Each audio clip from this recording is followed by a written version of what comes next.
Hey, what the fuck is up, guys? It's me, fucking Windowledge here. And welcome back to the Windowledge YouTube channel. I'm now allowed to swear in the first 7 seconds of my uploads. I was planning on making an anthology of 7-second long videos where I say every swear word I know, but I can only think of 6 right now. And like half of them are cock. It's been 4 months since I ranked the Left 4 Dead 2 safe rooms based on how much I'd like to survive in them. Honestly, I don't want to talk about it. What I do want to talk about though is this DVD. Only watch if you dare.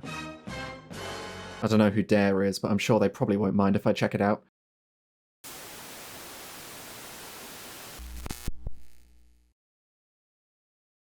The Apocalypse. Mankind's hubris incarnate. The end of life as we know it. And the start of our property hunting journey. Casual this. It's the best room I've ever seen in my life. I'm Homer Bode, and for the last 12 seasons I've been searching for the best of what humanity left behind, before selling to lucky first-time buyers. Obviously, we're in London. It's kind of like the average price that you'd be getting here. There's enough space to, like, turn around. It's very private, so it's... Join me as I search abandoned building. I'm Homer Bode. You are the only guy watching this show, so please don't leave. Me? Yes, you, on the sofa. What the f- They're going to cancel my show if you Stay don't back. watch. Stay back, foul beast! Dude, look at this really funny bit that happens in the show. Bloody Mary, Bloody Mary, Bloody Mary. Hello? Right? It's hilarious! You have to keep watching. No!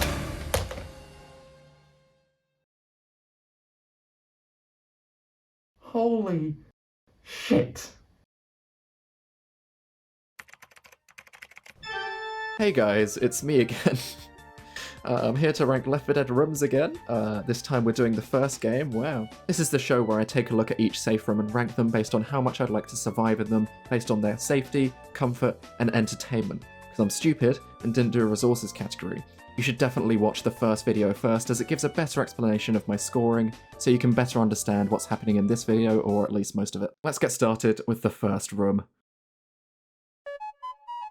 We start off... Hey, I'm here. Hi, Lewis. How sweet. I had to deal with Coach last video. He was non-verbal. Lewis is obviously very excited about this one, and who can blame him? We've got a bathroom. This is crazy, man. Last video, it took us 16 rooms to find a toilet. It also adds to my, as I like to call it, hiding spot requirement. Having a room separate to the main area where I can break line of sight to the exit door makes me feel much safer. Look at this bleeding table. This guy thinks he can play prop hunt in the middle of the apocalypse. Like, no, dude. This is a bait hiding spot. The Fall Guys are smarter than they look. This room would almost be really good if it wasn't for the fire outside. But here's the thing, right? Someone rightfully pointed out last video that I forgot to mention the fire in the first safe room of Dead Center. For the sake of fairness, and because having a fire in proximity really isn't good, I'm gonna have to lower that score retroactively.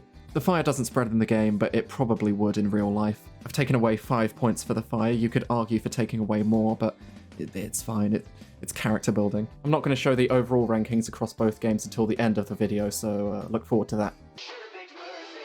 Really strong start here. We've got a sofa, which is really big. This is like 4 extra points right off the bat. It's comfortable to sit on, and it's pretty comfortable to sleep on. Obviously, if we had the resources category, then these pots and the toaster would be great, but instead I have to think about like how fun it would be to balance these on my head. The reason both this video and the first aren't completely stupid is that I'm going off the rule that in all of these rooms, I have the means to live, so I don't need to worry about food or water. It's probably good to just remind you of that. There's a TV here, which would be cool until you realise that it doesn't have a cable.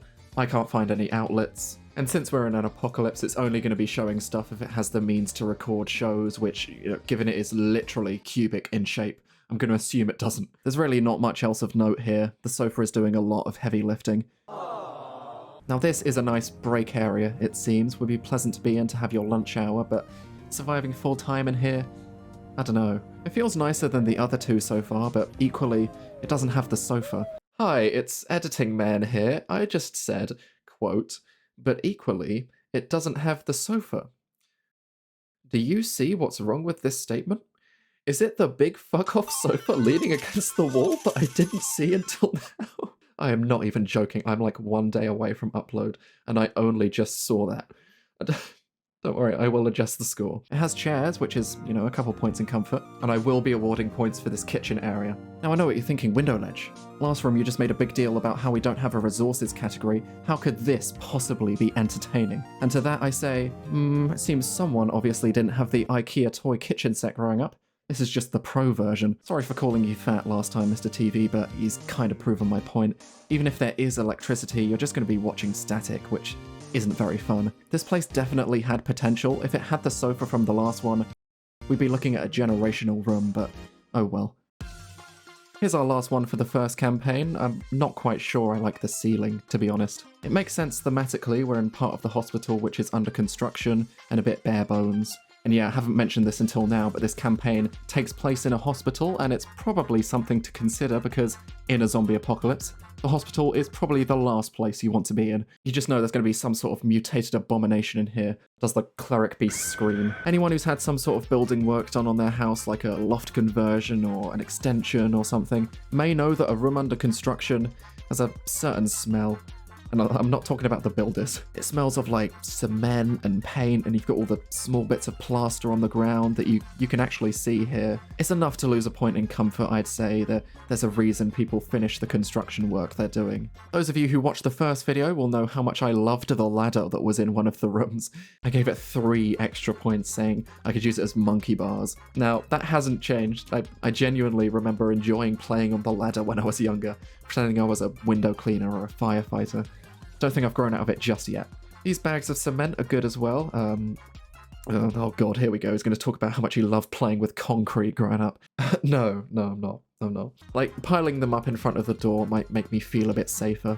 And if I'm being a bit cheeky, I could use some of my surplus drinking water supplies to actually make the concrete so I could do some DIY, I could finish the room. The biggest letdown for this one is definitely the lack of comfort. That sofa really was wasted on that room from earlier. Got a sleeping bag in this one, that's good, especially on a floor that doesn't seem to be carpeted. A sleeping bag is almost necessary, but obviously not guaranteed, as we've seen from the first 4 rooms. The overall structure is very bland. It's just a room. No side rooms, no nothing. Whoever was in here before me and Lewis was cooking up something in this pot. Something which could genuinely be mistaken as being the bottom of the pot. And I'm like, how's that even possible? My favourite part about this one has to be this heartfelt poem someone has written on the wall in cursive, so you can't really read it, and them just getting ripped apart. I'm a big fan of "You should hit a zombie with your thesaurus." I'm definitely going to use that at some point. It goes to show you can have a boring room, but if you just put some sort of survival item in here, like a sleeping bag, you're going to get a respectable score. This one is definitely interesting. We appear to be in a generator or water pump room. Don't really think you're meant to be in one of these. It's pretty loud as well. You've got the sounds of electrical whirring and such, which you could argue you'd get used to, but I think I'd go insane, to be honest. All this machinery is still running, and I'm not sure if, when it breaks, it'll just stop whirring or it'll explode and kill me. There is a sleeping bag, which is good, but I think it's going to get cancelled out by some of the other stuff. Worst part about this one becomes apparent when you look out the door. We are in the sewers. Not good. Not what you want. If that water rises by like 1 foot, then our room is going to flood and I'm going to get some sort of disease. Huh. Well, it seems the Riddler was in this room before me. I don't know what Exodus at 9:15 means, but stick that on your calendars. Set a reminder. Luckily, we have a bit of time until then. Oh, I know it's a Bible verse. I'm joking. If you're wondering what Exodus 9:15 says, it's from the perspective of God, and he's speaking to a pharaoh. He says, "For by now I should have stretched out my hand and struck you and your people with such pestilence that you would have vanished from the earth." Yeah, all right, mate. Maybe you should hit the pharaoh with your the sort of fuck. I don't want to be in a sewer in any situation, so I definitely don't want to be in one in an apocalypse. We're now in a train carriage. This is actually pretty cool. I really like this chair up here. It looks nice and comfy, and I think it's cushioned. And the best part is there's a bunch of windows, so I can see the outside, just sit up there and watch the world go by. It'd be really pleasant. I can't get up there in game, but I'd like to think I can in real life. The other side doesn't have a chair, which is honestly perfect, so I can fully lie down. With the sleeping bag that's here, oh, we're in business. I know there's not loads of space up on these parts, but worst comes to worst, I'll sleep on the floor, it's whatever. Having this bit raised off the ground is great. It's the same reason I like bunk beds. You feel like you're on top of the world. If there was a problem with this room, it's that it's so small. It's not like a passenger train carriage, unfortunately. Now the windows at the top are perfect, but there's also these next to the exit door. I always have a bit of an internal battle when I see windows in these rooms. On one hand, it's great to get some natural light and to be reminded what time of day it is, but also, they're really easy to break into. They are kind of thin, but at the very least, a zombie could reach their entire arm through. I think these windows lose a point, but they also gain a point for lighting, so nothing really happened. This one overall is really nice though. It's gone joint first. You know, the Death Toll campaign started really poorly, but it's definitely brought it back. This one has 2 floors joined by a ladder and a bathroom, lots of space here. I was under the impression that, because I'm going from the second game to the first, the rooms would not be very interesting as Valve wouldn't have yet perfected their craft. But if anything, these rooms have been far more interesting than the second game. Obviously the structure is nice, 2 different floors, especially great if you're sharing like I am with Lewis. Now it appears there's been some sort of crazy person in here before me, but honestly, kinda disappointed with this, they didn't even cover the whole wall. I'm actually not even going to take away any points for this, it's kind of lame. Now there is something to note about this crazy guy. Upon reaching this room for the first time in the game, you have to fight him. I'm serious, you open the door and he's there, and he attacks you. Lewis has a gun, but in real life, I might not have one. Plus, even if I did, I don't know how well I'd use it. Makes this one a little bit trickier to recommend because Crazy Guy's always a special infected. I feel like I'd lose the fight 99% of the time. I've been going off the assumption that for all of these rooms, I'm able to reach them by just running past all the zombies. I feel like this one might be quite hard to avoid. So this score kinda depends on how much you back yourself. I really don't back myself, so yeah. Back to normality, I think. I'm really not a fan of this. There is no natural light. Our light comes from this, which is white and bright, can't be broken. Pair this with the concrete and we've got a very harsh room. I think I am a little bit delirious right now. The first thing I thought upon entering this room was, oh, this is the first support pillar we've ever seen. Can we get some support pillar love in the comments? If it is helpful in any way, it's that it blocks the light. This is maybe where I'll sleep. There's, again, another sleeping bag. I tell you what, it always peeves me off when I see something like this on the wall, because, like, you know, who's we? You know, I spend my time just sitting around, chilling out, and all in all, taking it easy. I haven't sewn shit. I don't really like this one. Let's move on to the next campaign. We've made it to some sort of fast food kitchen. My headcanon is that it's Burger King because I think Burger King is the most apocalyptic food chain. No disrespect, I'm a Whopper fan myself. I still stand by what I said. I'll be honest, the appliances seem well looked after, they're quite clean. Not much use to me in this scenario where I already have all my food, but you know, I was gonna say something like, but you know, they're cool to have, but they really just aren't. Like, I guess they're good if you want to simulate flipping burgers such that as soon as the apocalypse is over and instead of appreciating life more, you can go straight back into the service sector. I mean, that's up to you. That's your call. I say the grills and such are clean, but there's a few things in here that would probably tank the food hygiene rating. Let's have a look. Number 1, the toilet next to the oven. That is crazy. Burger King, man, I'm so disappointed right now. I'd expect this shit from Morley's, but never from you. Number 2, we have the remains of someone trying to perform emergency surgery on themselves, made a bit of a mess in doing so. I wonder if they survived. Once again, the Whopper proves too hot to handle and too grim to grasp. Genuinely, if I were a food hygiene inspector seeing this place, I think I'd have to beat up the owner. That's the only way to get through to them. These 3 things in this order, this is environmental storytelling at its finest. I don't think I should have to justify the 0. There is a corpse in here. Not good. You know, I am impressed. I've had to talk about 30 virtual rooms in the last couple months, and yet there still manages to be new and fresh things to talk about, like this sliding garage door. Which I don't like, by the way. I feel like it'd be kind of easy to be forced open. Fall Guys can move these blocks that are like 10 times their size by themselves. I feel like a gang of 10 could quite easily lift up this door. Everything else in here is quite cool. Like, this could actually be the most entertaining room because of all these boxes. Opening them up would be a lot of fun, you know, who knows what we'd get. It's like a bunch of loot boxes, right? And we'd see a wider variety of stuff in these boxes than in any of the previous places, since this is a storage facility. You know, a box in this room is probably going to contain exercise books or rubbers. And I do like the upstairs section, but at this point the Fall Guys have already breached the big door and are already shifting around the boxes downstairs so they can reach me, like in that one game, going, in a cold and calculated manner. I may die in here, unless the boxes contain slime, of course. That's like 4 Fall Guys jokes in one room. I'm on a fucking roll. I really like this one, but it's typical that it's one of the only rooms so far without a comfortable item. This room looks so flimsy, apart from the bars, but even then, they're kind of spread out to the point where I think a zombie could fit most their body through here, thanks to the big hole for no reason. Why is there dog food in here? You're telling me you make a dog food model and not a pool table? Okay, you're winning me back with the upstairs area. It breaks things up. This can be where I sleep. But again, with the big hole in the wall, why? You could argue it's acting as like a lookout area, but we're in a building. You can literally see more from down here because the ceiling isn't blocking the view. We are treading on sacred ground by being here, by the way. This is the origin of the classic "We Are the Real Monsters" graffiti. Something to take into account. Entertainment is getting a bit silly now. When I made the intro of the first video, I really thought there would be like a pool table in one of these rooms.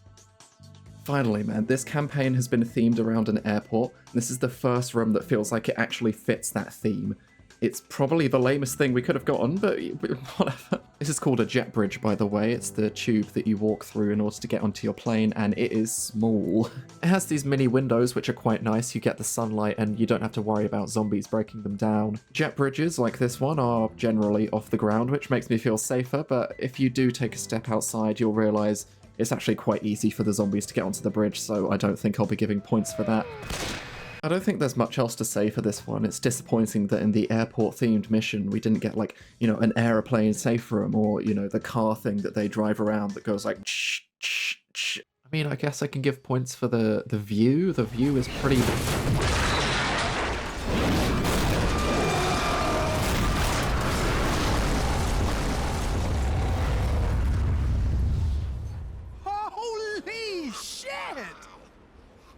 Lewis, I've already got that one. I think you need to understand the gravity of choosing to stay in this jet bridge, because that plane only crashes when you leave the room. Like, if you leave, those lives are on your hands. Even if the apocalypse is over, that plane is still going to be up there. This is your home forever. And I don't know if I have the heart to tell the Fall Guys that they will not be getting their flight for at least another 24 hours. It's absolutely tanked the score for this one. Oh, and as a bit of a challenge, I'm going to describe this next room in only 10 words. No.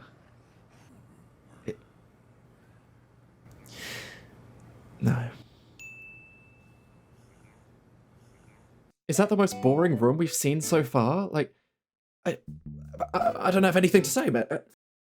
Okay, sorry, I was looking up a slash sound effect for this transition, came across this video, it's like really dramatic. Listen to the sound. So underwhelming. The second of Blood Harvest sees us in some sort of pipe room. I'm saying this as it's a room with lots of pipes, but I don't even think a pipe room is a real term. You search up on Google, you get pipe room backrooms, pipe room Luigi's Mansion, pipe room blueprints. You ask what one is, and you get an excerpt from the Granny Wiki. Now back to the actual room. It looks quite interesting.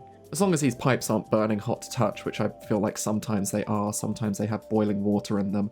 In that case, this place becomes pretty deadly. They really have been generous with these sleeping bags. They've been in like every other room. Now this whiteboard would be really fun to draw on, could be the most entertaining item yet, but I've looked all over and I can't find a marker pen. Even if you could, you need to find like 10 pens, because you know only 2 of them will have a lid on. One of them will have bite marks on from some devil child. And I haven't had to say this yet, but having a light that you can turn on and off and move around is really nice and comforting. I don't hate this one. It's honestly not that bad.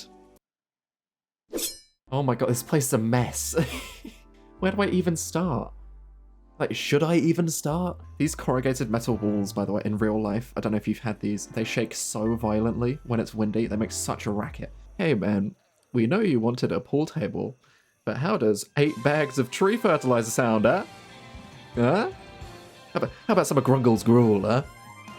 Eh? I can't do this anymore, man.